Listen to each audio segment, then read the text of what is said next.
turn to perform at the open mic at Dick Doherty's Beantown Comedy Vault, which remains, a decade and a half later, the comedy club with the most cumbersome name I've ever heard. It was good advice, and like most good advice, it seemed hard to put into practice, so I didn't. I was 19 years old and brand new to stand-up. Mike was a few years older and was already a working comic, which was the only goal in comedy I felt comfortable aspiring to. I'd never met anyone who had a stand-up special or wrote for a sitcom, but Mike got paid to tell jokes, which seemed both exciting and, eventually, possible for me, too. He emceed at the clubs around Boston and, in fact, performed basically anywhere in New England with a stage.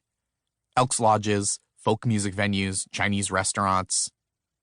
Mike's act was heavy on rapid-fire wordplay, and the smart, dense jokes stood out at open mics, where a substantial portion of the entertainment sounded like the introductory speeches at a support group for young men who are addicted to masturbating. I always appreciated Mike's advice. It was nice to have someone be nice to me. Not that the other comedians were cruel. Most of them barely paid attention to me. I eventually made friends with some of the newer comics, but at first we were all too wrapped up in our own neuroses to engage with one another. We buried our heads in our notebooks backstage, slyly watching each other's sets, but not confident enough to compliment each other on a job well done for fear of seeming uncool, or worse, overeager. The more established comics, stopping by to try out a few minutes of new jokes, didn't seem to notice us at all.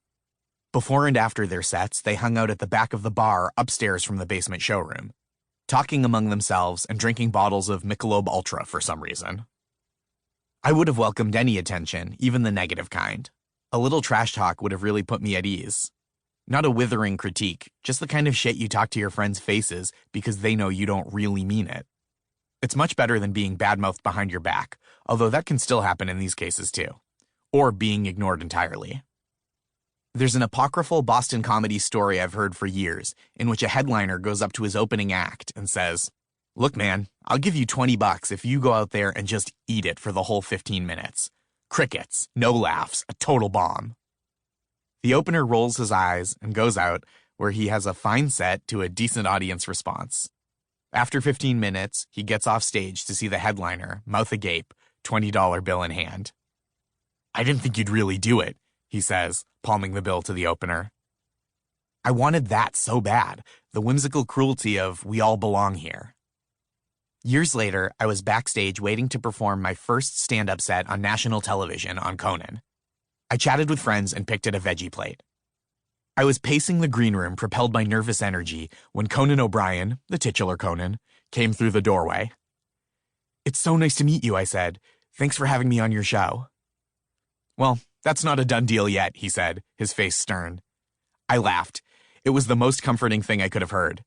For Conan to come backstage and make fun of me right away sent a clear message. I think you can hang. Still, absent that, I remained grateful for Mike's consistent kindness and unwavering advice. It was never, "have a great set," or even its superstitious backstage surrogate, "break a leg." Every time I was about to take the stage, he'd say, "Are you up next? Have fun." That was my comedy North Star, the effort to enjoy myself. And the fact that someone had taken the time to give me any kind of sincere feedback was almost as good as being made fun of. Without Mike's input, I don't know if I ever would have gotten comfortable. But for my first year doing stand-up, I was unable to take his simple direction. When I was on stage, having fun never entered my mind. If you feel inclined to heckle my book, now would be a good time to drunkenly yell, "Fun didn't enter the audience's mind either." If Mike hadn't mentioned it, I wouldn't have even considered the idea of fun. I didn't get into comedy because it was fun. I did it because it was exciting. I first performed at the Vault the summer between my freshman and sophomore years at college. It was an easy commute, only a 20-ish minute drive from my parents' house. But when I got back to school in the fall, the trip became much more difficult. First, I had to remember to call the club booker on Tuesday to secure a spot the following Sunday. Then, that Sunday at 7, I'd hop on the free shuttle bus that the Brandeis administration ran over the weekend, so the student body didn't get stir-crazy and turn the campus into the hotel from The Shining. I got off the bus in Harvard Square and took the subway the rest of the way downtown. I also had to drag 2 paid audience members with me in order to secure my spot on stage. It's what's called a bringer show. which is a club's way of ringing a